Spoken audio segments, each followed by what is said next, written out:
ನಮಸ್ಕಾರ ವೀಕ್ಷಕರಿಗೆ ND plus ವಾರ್ತೆಗೆ ಸ್ವಾಗತ. ಕಿಮ್ಸ್ ಅವ್ಯವಸ್ಥೆ ಬಗ್ಗೆ ಕಾರ್ಯದರ್ಶಿಗೆ ದೂರು ನೀಡಿದ ಮಾಧವ್ ನಾಯಕ್.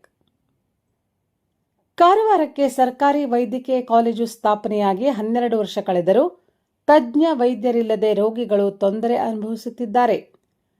ನೂರಾರು ಕೋಟಿ ರೂಪಾಯಿ ವೆಚ್ಚದಲ್ಲಿ ಸುಸಜ್ಜಿತ ಆಸ್ಪತ್ರೆ ಎಂದು ಕಟ್ಟಡ ನಿರ್ಮಿಸುವ ಬದಲು ತಜ್ಞ ವೈದ್ಯರ ನೇಮಕಾತಿಗೆ ಮೊದಲು ಆದ್ಯತೆ ಕೊಡಬೇಕು ಎಂದು ಜನಶಕ್ತಿ ವೇದಿಕೆ ಅಧ್ಯಕ್ಷ ಮಾಧವ್ ನಾಯಕ್ ಅವರು ಆಗ್ರಹಿಸಿದ್ದಾರೆ. ಈ ಬಗ್ಗೆ ಅವರು ವೈದ್ಯಕೀಯ ಶಿಕ್ಷಣ ಇಲಾಖೆಯ ಪ್ರಧಾನ ಕಾರ್ಯದರ್ಶಿ ಮೊಹಮ್ಮದ್ ಮೊಹಸಿನ್ ಅವರಿಗೆ ಅರ್ಜಿ ಸಲ್ಲಿಸಿದ್ದಾರೆ.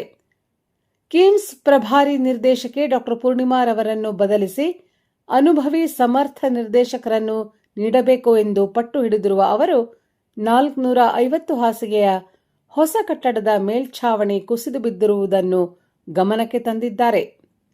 ಇದರೊಂದಿಗೆ ಕಿಮ್ಸ್ ಅವ್ಯವಸ್ಥೆಗಳ ಬಗ್ಗೆ ಅವರು ಪ್ರಧಾನ ಕಾರ್ಯದರ್ಶಿಗಳಿಗೆ ಮಾಹಿತಿ ನೀಡಿದ್ದಾರೆ. ಇದರೊಂದಿಗೆ ಬಿಪಿಎಲ್ ಕಾರ್ಡ್ ಹೊಂದಿದವರಿಗೆ ಉಚಿತ ಆಂಬ್ಯುಲೆನ್ಸ್ ನೀಡಬೇಕು, ಹೆರಿಗೆ ಕೋಣೆಯಲ್ಲಿ ಶೌಚಾಲಯ ಹಾಗೂ ನೀರಿನ ಕೋಣೆ ಇಲ್ಲದಿರುವುದನ್ನು ಗಮನಿಸಿ ಸೌಕರ್ಯ ಒದಗಿಸಬೇಕು, ಅಗತ್ಯ ತಜ್ಞರ ನೇಮಕಾತಿ ನಡೆಸಬೇಕು, ಅನಗತ್ಯ ಕಟ್ಟಡ ನಿರ್ಮಾಣದ ಬದಲು ಅಗತ್ಯ ಸೇವೆ ಒದಗಿಸಬೇಕು ಎಂದು ಆಗ್ರಹಿಸಿದರು.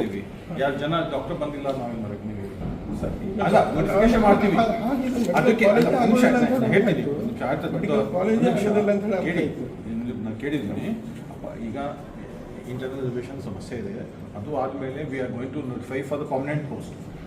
ಏನಾಗ್ತದೆ, ಕಾಂಟ್ರಾಕ್ಟ್ನಲ್ಲಿ ಜಾಸ್ತಿ ಜನ ಬರೋಂಗಿಲ್ಲ, ಪರ್ಮನೆಂಟ್ ಪೋಸ್ಟ್ ನಾವು ಮಾಡಿದರೆ ಅವಾಗ ಜನ ಬರ್ತಾರೆ. ಸೊ ಅದಕ್ಕೆ ಈಗ ಇಂಟರ್ನಲ್ ರಿಸರ್ವೇಷನ್ ಆಗ್ತಾ ಇದೆ.